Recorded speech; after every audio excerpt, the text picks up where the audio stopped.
നമസ്കാരം ട്രേഡേഴ്സ്. നമ്മളിന്ന് ഡിസ്കസ് ചെയ്യുന്നത് നിഫ്റ്റി ബാങ്ക് നിഫ്റ്റിയും ഏറ്റവും നല്ല ട്രേഡും പിന്നെ നാളത്തേക്കുള്ള മാർക്കറ്റ് ലെവലാണ്. അപ്പോൾ ഇന്ന് നമ്മൾ ഇന്നത്തെ ഏറ്റവും ബെസ്റ്റ് ട്രേഡ് എന്ന് പറയുന്നത് ഇതാണ്. ഇങ്ങനെ നമുക്കൊരു ട്രെൻഡ് ലൈൻ വരയ്ക്കാം. ഇത് ബേസിക്കലി കപ്പ് ആൻഡിൽ പാറ്റേൺ ആണ്. ഡൗൺ ട്രെൻഡാണ് മാർക്കറ്റ്. ഇങ്ങനെ കപ്പ് ഉണ്ടാക്കി ആൻഡിൽ ഉണ്ടാക്കി അത് ബ്രേക്ക് ചെയ്തപ്പോഴാണ് മുകളിലേക്ക് പോയത്. നിങ്ങൾക്കിവിടെ കാണാം ഇങ്ങനെ വലിയൊരു കപ്പ് ആൻഡിൽ. പിന്നെ നിങ്ങൾക്ക് വേണമെങ്കിൽ ഇത് ഇൻവേഴ്സ് ഹെഡ് ആൻഡ് ഷോൾഡർ ആയിട്ട് കൂട്ടാം.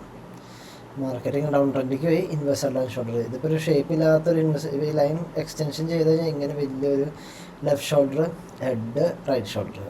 ഇത് ബ്രേക്ക് ചെയ്തപ്പോഴാണ് ഇന്നത്തെ നല്ല ട്രേഡ്. പിന്നെ ഇതിൽ നല്ല ട്രേഡ് എന്ന് പറയുന്നത് ഇതാണ്.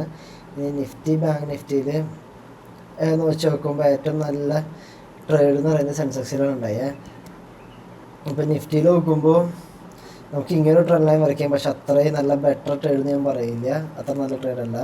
അപ്പോൾ ഇങ്ങനൊരു കപ്പ് ഹാൻഡിൽ പാറ്റേൺ ആണ്. അപ്പോൾ ഇതിൽ എൻട്രിക്ക് ഒരു കട്ട് ചെയ്യുമ്പോഴാണ്.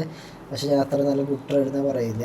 ഇപ്പോൾ നിഫ്റ്റി ഫ്യൂച്ചർ ചാർട്ട് നോക്കുമ്പോൾ ഈ ഒരു ട്രെൻഡ് ലൈൻ ഇതിലൊക്കെ ടച്ച് 1 2 3 4th ടൈം ബ്രേക്ക് ചെയ്തു. സെൻസെക്സിൽ 6 times ആയി. പിന്നെ ഏറ്റവും നല്ല ട്രേഡ് ഏറ്റവും സൂപ്പർ ട്രേഡ് എന്ന് പറഞ്ഞാൽ സെൻസെക്സിലാണ്. ഇതൊക്കെ അത്രയും സൂപ്പർ ട്രേഡ് ഷോർട്ട് ട്രേഡ് നമുക്ക് പറയാൻ പറ്റില്ല. ഇനി നിഫ്റ്റി ബാങ്ക് നോക്കുമ്പോഴും സെയിം തന്നെയാണ് അവസ്ഥ. ബാങ്കിലും നമുക്കങ്ങനെ കപ്പ് ഹാൻഡിൽ ഉണ്ടാക്കി അത്ര നല്ല ഹാൻഡിലല്ല. പിന്നെ ഫ്യൂച്ചർ ചാർട്ട് നോക്കട്ടെ. ഫ്യൂച്ചർ ചാർട്ട് നോക്കുമ്പോഴും സെയിം അവസ്ഥ തന്നെയാണ്. അപ്പോൾ ഇതിൽ വേണമെങ്കിൽ ഇങ്ങനെ സപ്പോർട്ട് റെസിസ്റ്റൻസ് ലെവലാണ്. ഈ ഒരു ലെവല് ഇത് ഈ ഒരു സാധനം ഉണ്ട്. സപ്പോർട്ട് എടുത്ത് ബ്രേക്ക് ചെയ്ത് വീണ്ടും റെസിസ്റ്റൻസായി വീണ്ടും പോയി അവിടെ നിന്ന് വീക്ക്നെസ് തന്നു. പിന്നെ ഈ ലെവൽ ബ്രേക്ക് ചെയ്യുമ്പോൾ വേണമെങ്കിൽ നോക്കാം. പക്ഷേ അത്രയും ഇവിടെ കണ്ട പാരാബോളിക് 1 2 3 4 times ആണ് ഗ്രീൻ. എനിക്ക് എടുക്കണമെന്നുണ്ടെങ്കിൽ ഈ റെഡ് വന്നിട്ട് ഇതിൻ്റെ ആയി കട്ട് ചെയ്യുമ്പോൾ കയറുക, ചെറിയ സ്റ്റോപ്പ് ലോസ് വയ്ക്കുക. വലിയ ടാർഗറ്റ് പ്രതീക്ഷിക്കരുത്, കാരണം പാരാബോളിക് കയറുകൊണ്ട് അത് ശ്രദ്ധിക്കുക. അപ്പോൾ സെൻസെക്സിലാണ് ഏറ്റവും ബെറ്റർ ട്രേഡ് നമുക്ക് പറയാൻ പറ്റുള്ളൂ. അപ്പോൾ ഇതാണ് ഇനി നാളത്തേക്കുള്ള വ്യൂ എന്ന് പറയുന്നത്. വീണു അതിൻ്റെ ഒരു റിട്രേസ്മെൻ്റ് ഉണ്ടായ അടുത്ത ദിവസം 2 days കഴിയുമ്പോൾ വീണ്ടും ഈ ലോ കട്ട് ചെയ്ത് വീണ്ടും താഴേക്ക് പോകും.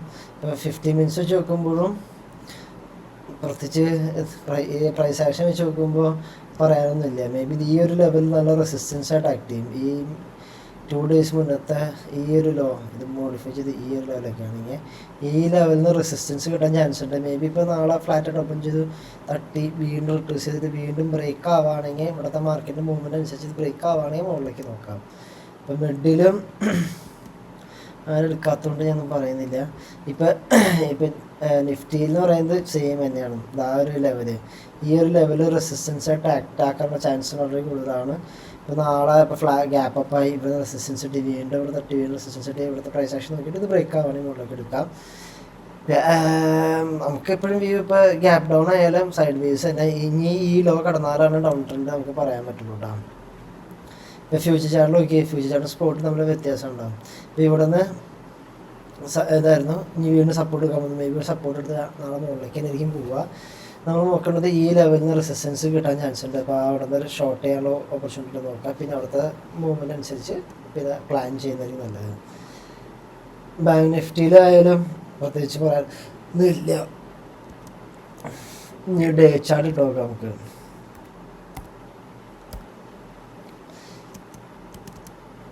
ഇപ്പോൾ ഡേ ചാർട്ട് ഇട്ട് നോക്കുമ്പോൾ നോക്കി മാർക്കറ്റ് ഇങ്ങനെ വീണുകൊണ്ടിരിക്കുക സ്റ്റെപ്പ് അതിൻ്റെ റിട്രേസ്മെൻറ്റ് വീണു റിട്രേസ് ചെയ്ത് വീണു വീണ്ടും റിട്രേസ് ചെയ്ത് വീണു. ഇപ്പോൾ വീണു ഒന്ന് റിട്രേസ് ചെയ്താണ്. 2 ദിവസം വേണമെങ്കിൽ മുകളിലേക്ക് പോകും. എന്നിട്ട് വീണ്ടും അടുത്ത ദിവസം എല്ലാ ഹ്യൂജ് ക്യാപ് ഡൗണിലേക്ക് വീണ്ടും വരാം. ഇപ്പോൾ ഫ്യൂച്ചർ ചാർട്ടിലായാലും അത് തന്നെയാണ് അവസ്ഥ. ബാങ്ക് ഓൾമോസ്റ്റ് ഇവിടെ എത്തി. ഈ സപ്പോർട്ട് വരെ എത്തിയില്ല. ഈ ലെവലിന് ബ്രേക്ക് ആവണം. ഇന്നത്തെ ലോ ബ്രേക്ക് കുറച്ച് ദിവസം സർവീസ് പോയിട്ടായിരിക്കും ഈ ലോ ബ്രേക്ക് ആവും. കുറച്ച് ദിവസം 2-3 ദിവസമൊക്കെ ഉണ്ടാവും കേട്ടോ. അതിൻ്റെ ഈ ലോ ബ്രേക്ക് ചെയ്ത് കഴിഞ്ഞാൽ വീണ്ടും നല്ലൊരു താഴ്ചയ്ക്ക് നമുക്ക് പ്രതീക്ഷിക്കാം. സെൻസസ് നോക്കി, സെൻസസ് ഓൾമോസ്റ്റ് എൻ്റെ ഒരു ഈ വാറിൽ എന്തായാലും ഈ ഒരു ലെവലെത്തും. അത് എത്തിയിട്ട് നമ്മൾക്ക് ലോങ് ടൈമിലേക്കുള്ള കാര്യങ്ങളിലേക്ക് ആലോചിച്ചാൽ മതി. ഈ ലെവൽ നേരം വരെ എന്തായാലും സെൻസസ് എത്തിയിട്ടായിരിക്കും നമുക്ക് ലോങ് ടൈമിലേക്കുള്ള. അപ്പോഴേക്കൊക്കെ വാർ കഴിയുള്ളൂ. കഴിഞ്ഞിട്ട് നോക്കിയിട്ടാണ് പിന്നെ ലോങ് ടൈം ആലോചിച്ചാൽ മതി. ഇപ്പോൾ 4 ലോങ് ടൈം ഒന്നും വാങ്ങിക്കാൻ നിൽക്കരുത്. അപ്പോൾ thank you for watching the video.